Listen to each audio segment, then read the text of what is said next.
कहीं ना कहीं हम सबके दिल के अंदर एक आवाज होती है जो हमें अपने असली मंजिल तक ले जाने का रास्ता खुद दिखाती है। लेकिन अक्सर हम सोसाइटी के नॉर्म्स, डर और लोग क्या कहेंगे के बोझ के नीचे उस आवाज को दबा देते हैं। हमें बस 4 दिन हुए थे आइसलैंड की इस सफर में, और हर दिन हमें ऐसा लगता था जैसे हमने सब तो देख ही लिया है। लेकिन जैसे मानो आइसलैंड हमसे कह रहा था, वेट, देयर इज मोर। हमारे ट्रिप के इस पड़ाव में हमने अपने प्लान्स को ड्रास्टिकली चेंज करने का डिसीजन लिया, क्योंकि अंदर से एक आवाज हमसे यह कह रही थी कि रोड लेस ट्रैवल पर चलना हमें कुछ अलग ही दिखाएगा।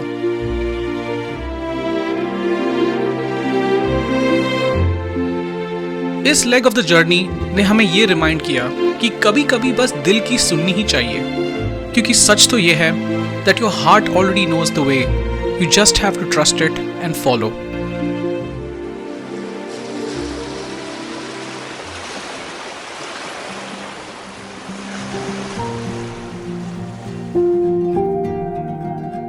हमारा ओरिजिनल प्लान ये था कि हम पगगिल कैंपग्राउंड में एक और रात बिताएंगे।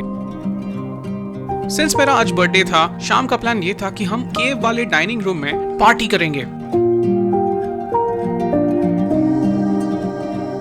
और सबसे मजे वाली बात, आलू भिंडी की सब्जी बनाएंगे, जिसके लिए हमने खास ग्रोसरी शॉपिंग कर रखी थी। लेकिन उसी ट्रैक से लौटते समय हमारी मुलाकात एक और कैनेडियन कपल से हुई थी, जिन्होंने हमें डायमंड बीच के पास एक ट्रैक के फोटोज दिखाए। उनके फोटोज देखकर तो लिटरली हमारे होश ही उड़ गए। हमारा पूरा प्लान उल्टा पुल्टा हो गया, पर हमने तुरंत ही डिसाइड कर लिया कि बर्थडे पार्टी गई भाड़ में, पहले इस ट्रैक का प्लान बनाते हैं। अचंभे की बात तो यह थी कि we were still on our 8-hour track. पगगिल कैंपग्राउंड से वापस का ड्राइव अपने आप में एक एक्सपीरियंस था। कल तो बारिश और फॉग ने लैंडस्केप को काफी स्कैरी बना दिया था, लेकिन आज का वेदर तो बहुत ही परफेक्ट था। और वही सेम जगह इतनी ड्रीमी लग रही थी जैसे एक फेरी टेल चल रहा हो।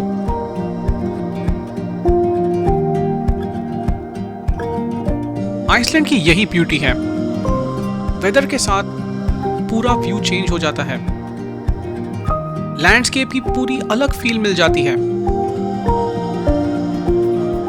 किसी भी मोमेंट प्लान को पूरी तरह अपसाइड डाउन करके रास्ते में निकल पड़ना, यही वैन लाइफ की सबसे खास बात है। पूरी कंट्री आपकी प्लेग्राउंड बन जाती है। आप डिसाइड करते हो कि कहां रुकना है और कितना वक्त गुजारना है।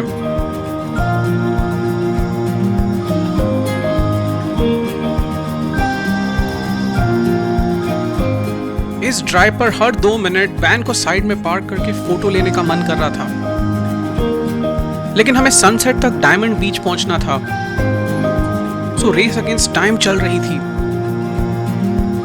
ये ड्राइव बहुत ही सिनेमैटिक था, लेकिन उस रात के कैंप साइट रिजर्वेशन, थोड़ी बहुत ग्रोसरी शॉपिंग, काफी चीजें ऑन द गो प्लान भी कर रहे थे। थैंकफुली हमारे वैन में वाईफाई थी, जिससे ये सारा काम काफी आसान हो गया।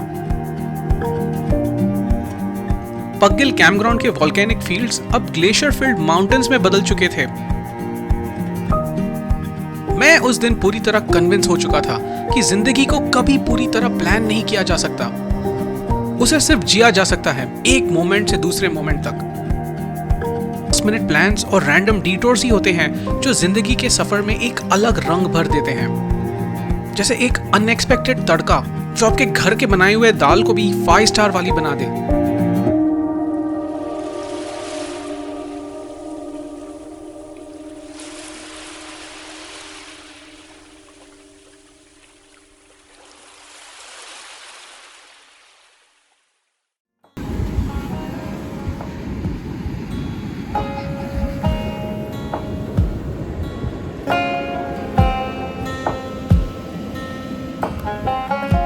डायमंड बीच की खूबसूरती को वर्ड्स में डिस्क्राइब करना इम्पॉसिबल है।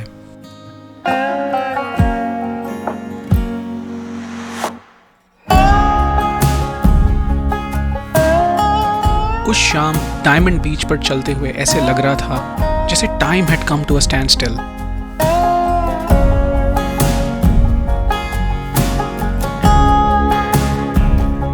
वेव्स की साउंड और आइस के रिफ्लेक्शंस ने वो मोमेंट को बहुत ही मैजिकल बना दिया था।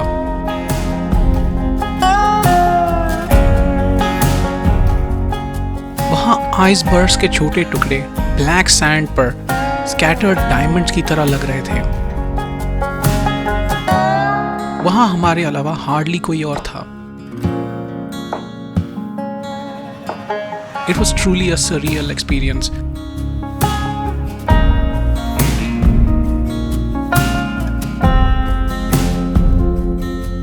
थोड़ी देर बाद हम बगल के आइसबर्ग एली की ओर बढ़ने लगे।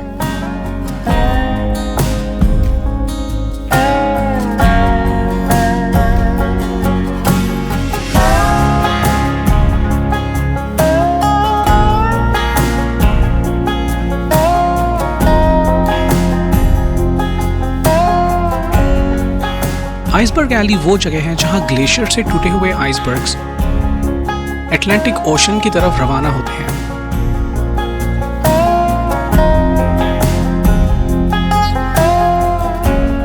वहां सनसेट देखने का एक्सपीरियंस इतना सरियल था कि वो मोमेंट मैं अपनी जिंदगी में कभी नहीं भूलूंगा।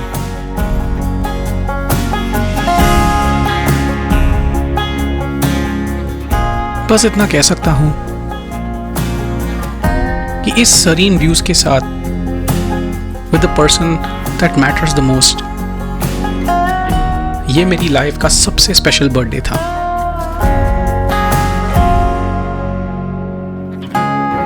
This is like the most epic end of our day, है ना? Of course, but क्या सही था।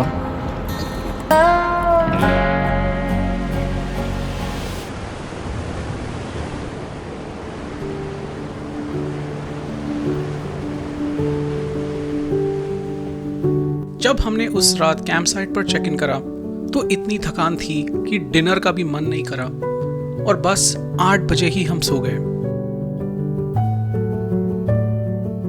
लेकिन रात के 2 बजे के करीब एक आवाज हमें जगाई। कैंप ग्राउंड का मैनेजर चिल्लाते हुए सबको बुला रहा था कि नॉर्दर्न लाइट्स दिख रही है।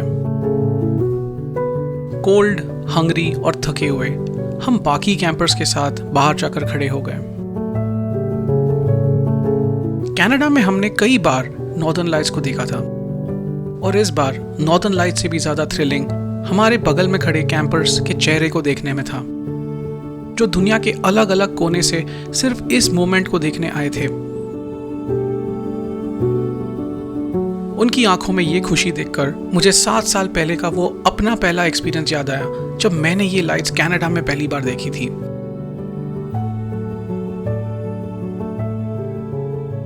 जिंदगी में नॉर्दर्न लाइट्स को देखना हर किसी के बकेट लिस्ट में होना चाहिए।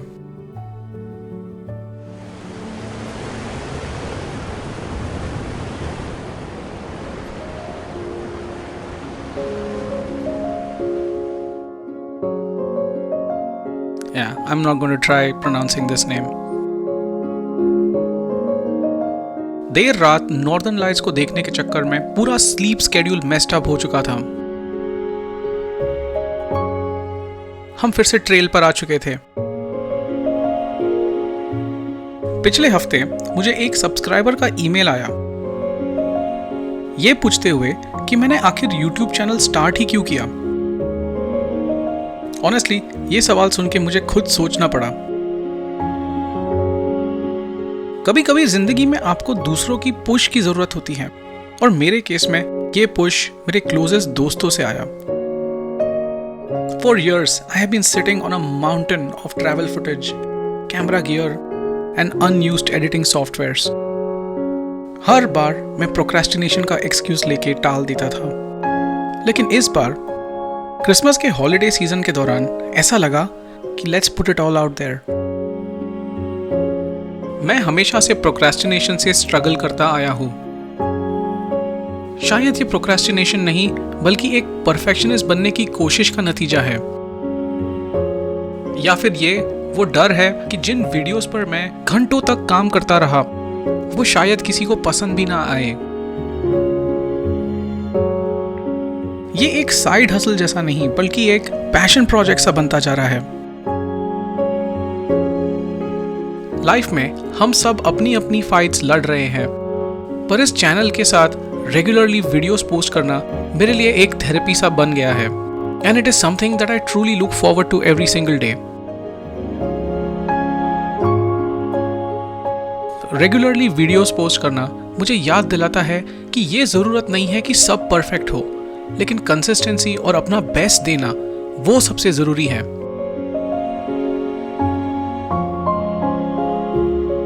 अब तक के सारे वीडियोस को कंबाइन कर लो तो करीब 2500 व्यूज हमें मिले हैं। मुझे अब तक ये नहीं पता कि आखिर ये वीडियोस देख कौन रहा है,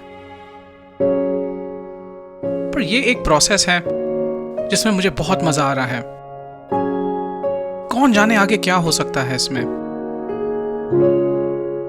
लेकिन यही तो बात है, एक ऐसे पाथ पर चलना जहां एंड पॉइंट पता ना हो, उसका थ्रिल और वो अनसर्टेनिटी में एक अलग ही मजा है।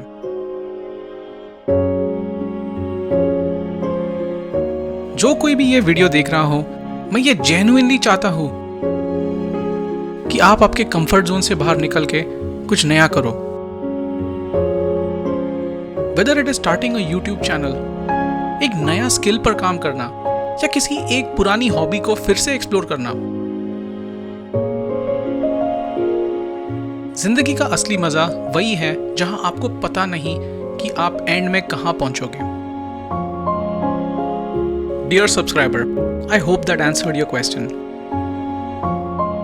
और एक बात, हमने ये देखा कि 75% से भी ज्यादा लोग बिना हमारे चैनल को सब्सक्राइब किए वीडियोस देख रहे हैं।